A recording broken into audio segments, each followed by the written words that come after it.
What's up, guys? Welcome back to another episode here on Mcubed of all things fantasy sci-fi. Of course, we're on the Book of Boba Fett episode 4 in my review series, going over each episode and what my thoughts are on it. So let's just get right into it, shall we?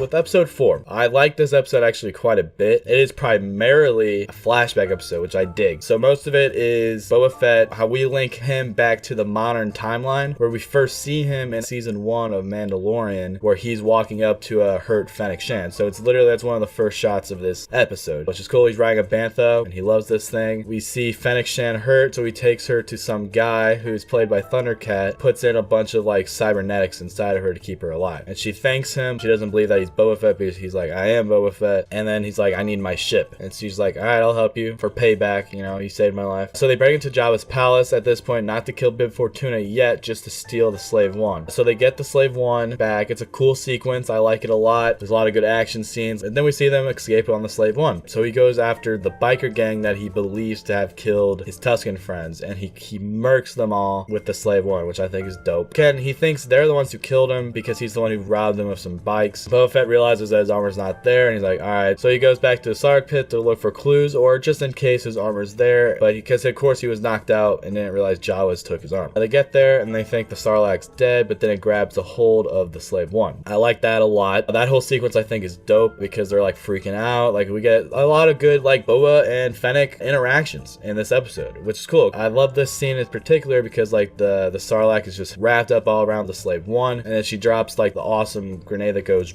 which is cool. And it like the Sarlacc literally eats it and it just blows up and it just kills the Sarlacc pit. And that's really it, except for Boba Fett being like, listen, like we need a tribe, we need to work together, like I will treat you better than anyone else, I will pay you, you will be one of the most powerful people in the universe if you work with me. And Fennec's like, alright, bet. We get back to modern time. It says Boba Fett is officially 100% healed from the bacta tank. He finally has had all of his needed bacta tank appointments. We see that they hire Black Chrysanthemum, where we get a cool scene with him at that cantina with the main Twi'lek. We see how he's messing up these Trandoshans, and it's just a good scene. I like it because of course like he was a kind of like a slave to these Trandoshans. He was like in this Coliseum, he was like this awesome gladiator. He's well known for it. But then he leaves the cantina and Boba Fett's like, all right, I want to hire you for what needs to be done. We need to take out the pikes because I don't want spice running here. So they're like, we need to get together a crew. And then that we get to the end of the episode where like Boba Fett's like, I have plenty of credits, we just need some men. And he's like, do you have any ideas? And she's like, you just have to know where to look. And then we hear the Mandalorian theme play, which is sweet. It is badass because we're like, oh shoot, we're getting Mando in this series, which leads us into episode 5. Alright, so that's it for episode 4. I like it a lot. I think as of this point, it's my second favorite episode, I believe, of this season. It's a great episode. It's slightly better than 2. I think 2 is close, however, and I think it is better than episode 1. Let me know what you guys think about episode 4 of the Book of Boba Fett. Leave your comments down below. Make sure to like and subscribe, and I will see you in the next video. Alright, bye bye.